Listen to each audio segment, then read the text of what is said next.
Bitsy Christmas.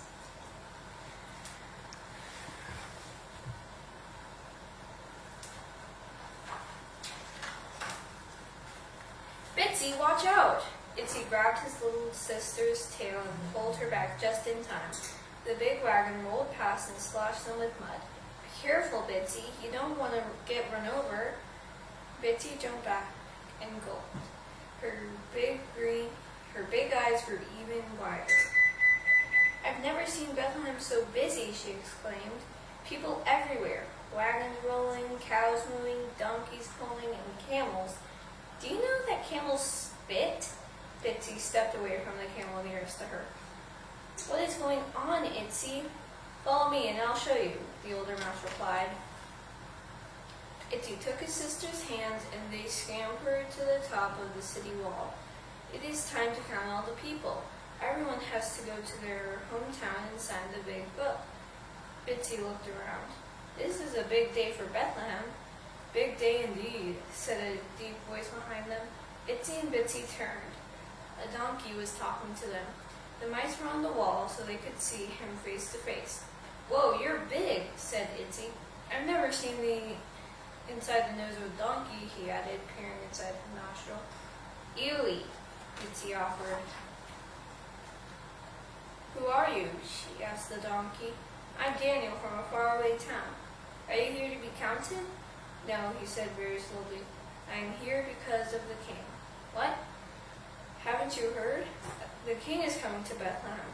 But Bethlehem is an itsy bitsy town, Bitsy explained. Why would a king come here? This king is special. He comes for everyone, big and small. Like us? Itsy asked. Like you. Bitsy turned, her whiskers bouncing. Itsy, we need to tell our friends. Yes, yes, Itsy agreed. They will want to see the king too. The mice dashed between feet, posts, and rolling wagon wheels and ran toward their stable. They scurried under the gate, up the stable post, and onto their favorite rafter. From their spot high above the floor, they could see all their friends. Ruthie the mama horse was the biggest. Rowdy the rooster was perched on the rail. 6 sheep were crowded in the corner.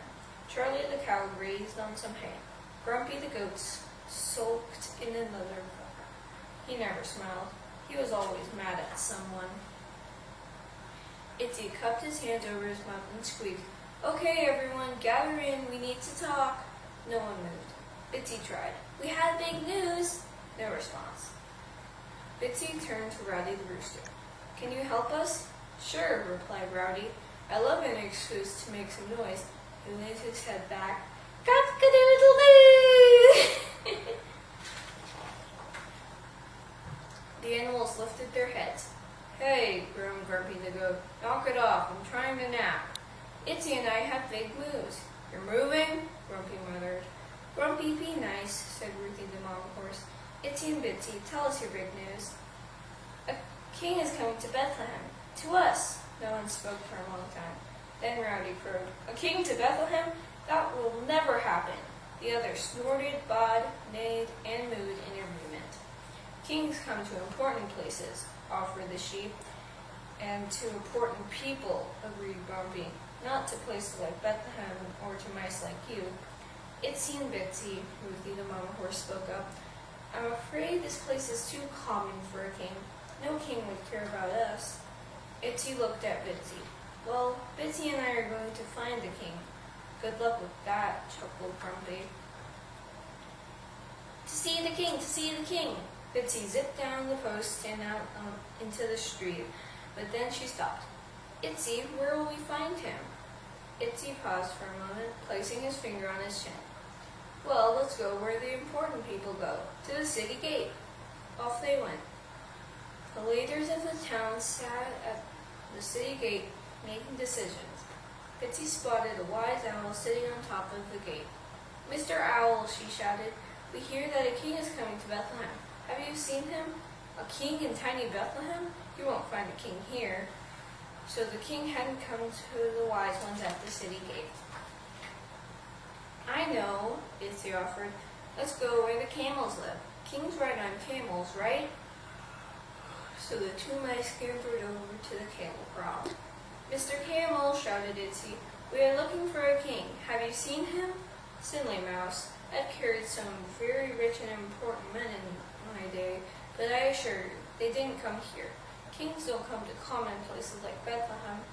"But we talked to a donkey and—" "Never trust a donkey," snickered the camel. Itsy sighed. "Where else can we look?" "Well, let's look everywhere," said Bitsy. The mice ran to the main street where the busy people rushed around. Lots of busy people, but no king. They ran to the hotel where the sleepy people spent time resting. Lots of sleepy people, but no king. They ran to the city market where the business people worked all day. Lots of working people, but no king. Isn't it sad that they can't find him? And nobody believes them. It's so sad. Finally, Itsy and Bitsy began to get tired. It was getting dark. "Let's go home, Bitsy," Itsy sighed. "Everyone is right. No king is coming for us. We aren't important enough." Bitsy started to object but didn't. A tear formed on her cheek as they headed toward home. "I always wanted to see a king, and I guess I never will." But when the mice neared the stable, they saw Daniel the donkey, the same one who had told them about the king. Itsy and Bitsy ran up onto the stable fence. "We have looked all over town for the king. We couldn't find him." "Well," said the donkey in his low, slow voice, "you just did." Daniel motioned with his head to the center of the stable where all the animals stood in a circle. The two mice scampered up a fence post and looked. A little baby was asleep in the manger. "Who is he?" asked Itsy. "He is the king," replied Ruthie. "Just like you said, a king came to Bethlehem." "His name is Jesus," exclaimed Daniel the donkey. "God sent him to love us, help us, and save us." "You came for me even though I laughed at you?" asked Rowdy the rooster. "And for us, even though we doubted you?" asked the sheep. "And me? I can get cranky," admitted Grumpy. Daniel smiled and nodded his big head. "God sent Jesus for us all." "Who would have thought?" observed Itsy. "A king for everyone." A tiny tear of joy rolled all the way down Bitsy's nose.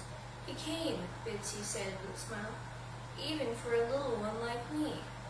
Isn't that happy that the king finally came and that they found him?